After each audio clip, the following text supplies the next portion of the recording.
Hey everybody, welcome to GamifiedClassroom.com. I am Scott and I am looking at Bluekit.com today. I'm very excited to show you what is a fun platform to engage students in their learning. Let's check it out together. Alright, so what you're going to have here is your home screen, and in your home screen it's really going to be vital for your students to sign up for an account.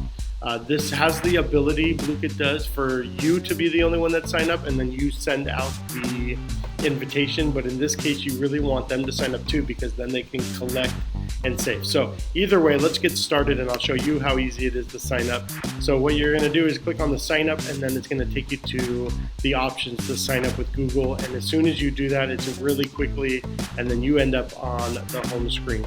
Students and teachers really see the same screen. So students are actually allowed to create a set, discover sets, and a lot of different things as well. So pretty much the teacher and the student version are the same, but as they log in with their accounts, they collect their own things. So Bluekit, why is it called Bluekit? I'm going to start there with the Blooks tab at the top. These are Blooks. They're little box characters, and you can identify as one of them as your avatar. So you pick one of these, and you can see they say cannot be sold. They're common.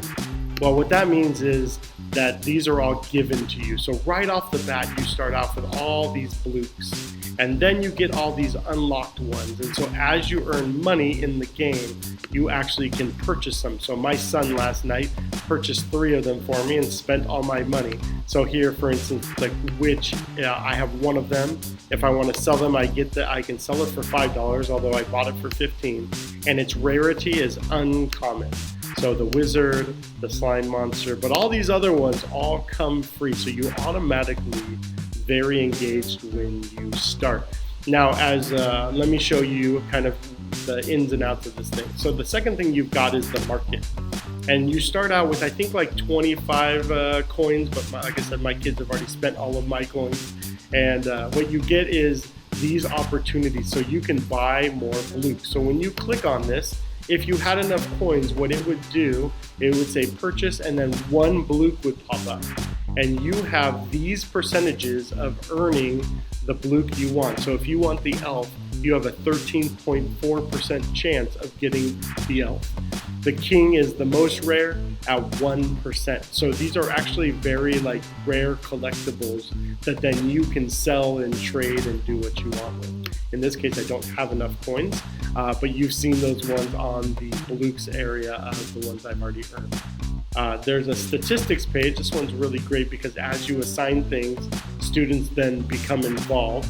And so this is for you, right? So you can see what you've done. It looks like I got first place, or I got, and so I earned 729 coins and 60 coins. This will be able to look and manage my Blooks. It's kind of like my dashboard. Okay, so then there's this create. Now create's really fun because now you can create your own question set, and this is what they will take a test on. You can put a cover image, you can make it look fun. Each question can do that, and here's a cool one. Look, you can import from Quizlet. So if you already have a quiz that you've worked really hard on in Quizlet, you can pull one in from Quizlet and get it ready to go. Your home screen will always take you back to your dashboard, kind of like what you want to do, and that's where we created a set or looked at that just now. There's a get started tutorial that's very helpful, but here's where the fun begins. When you're not looking to teach them a lesson, but just engage your students and have fun with them. For me, I have Fridays, I have a half hour with each class, digitally online, and always looking for reasons to do something fun with them. So here are sets that other people have already created that are just for fun. You can see how many people have played them, how long they were there, who made them. They're very fun. We did a few last night with my children. Name that logo was very fun, and who's that Disney character, always a pleaser. So you can search for the ones you want. For instance, I could put in Egyptian Empire, let's just say, and these are some on the different empires that other people have created. So it'll be a great learning tool. But let's just say you want to have fun. Let's just go back to discovering. Let's see, how do I get out of here? And well, let me just refresh the page. Let's see what we got. So under Discover, what you're going to have is a lot of different options for you to be able to have fun with your students. So for instance, let's go back to that Disney one. Okay, so we're back at the Discover page, and I'm going to click on who's that Disney character. Now there are some options here. You can play solo, which means you're going to play yourself as the teacher, or they can log in on their own and they can play this game just for fun to earn money and more bloops. Or there's host, and this is where you would be the teacher hosting an opportunity. And so when you click host on any set of quiz questions, you get a couple of options. You get all of these different ways for them to play the game. The Gold Quest is very fun, Cafe, Factory, these are all very engaging and different ways for them to be able to experience the same set of questions. So you could have one set of questions that they experience 1, 2, 3, 4, 5, 6, 7 different ways, but there are different opportunities with each one. So Gold Quest is a host the game. So it's recommended for 3+ people to play together.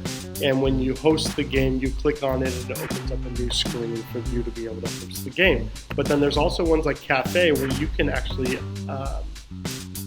assign it for homework. And if you assign it for homework, then they do it at their own pace on their own level. But let's try this. Let's host one. And on host, what you're going to do is be able to give, do you want it to be a timed game, or do you want it to be when they earn a certain amount of gold? I have special education students, so for me, timing is a little too much pressure sometimes, so I would probably choose gold. And then you can set how much gold you want them to be able to earn.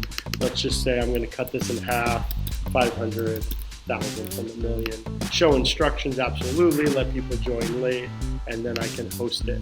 And what happens is it all gets set up, and then I'm going to send out the invite link for students to be able to join me in this live event. Okay, but let's say I don't want to do it live. I want to do it for homework, but even in class, they could do it as independent work, and we're just going to call it homework. What I'm going to do is go back to Discover, and I'm going to look for one that allows me homework. So I like this Factory one. It's pretty fun. I'm going to click on homework, and then I'm going to say how long they have to do it. When is it due? Let's just say it's due in 4 days, and I'm going to title it whatever I want to title it. And then is it timed or is it cash? I like the cash one. Like I said, I think that works really well. $1 million's a lot, so I'm going to do 500,000. And then when I am ready, I'm going to click Assign Now. And what it's going to do is give me a link that I can send to my students. So I have this now link here that I can send to my students. When I click on it and I send it to them in Google Classroom or Seesaw or whatever learning platform I'm using, then they can click on it, log into their account on Bluekit really easily through Google, right? And then they can play this one that's specifically for me.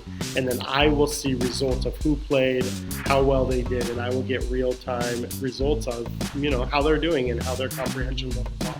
So it's a very, very fun, easy tool. Look at it, even gives you each question, and then you can see what percentage of each question was missed. So if there's one that was really hard, like Maleficent, maybe they just didn't get that part of your lesson, you can go back and reteach on Maleficent or the Egyptian religions or whatever the subject may be.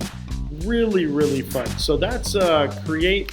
When you go to, your home screen, when you go to Discover Sets, you can also get there by going to the compass at the top. And then if you just want them to be able, if you've hosted and you're like, okay, I have a code for you, I just want you guys to put in that code, they just go to this play button. And in this play button, they just enter whatever code you've given them, and then you can host it live with them.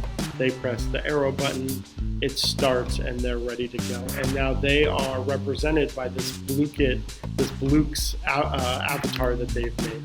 Really, really fun, worth a try, worth checking out, completely free. There are options to upgrade and to have bigger access to statistics of students, but overall, super fun, super engaging. I cannot wait to start this with my after school program to just try it out and see how it goes, and then hopefully implement it in my class. I hope this was helpful for you. If you could share it on social media, that'd be awesome. And we'll see you next time for our next game review. Bye, guys.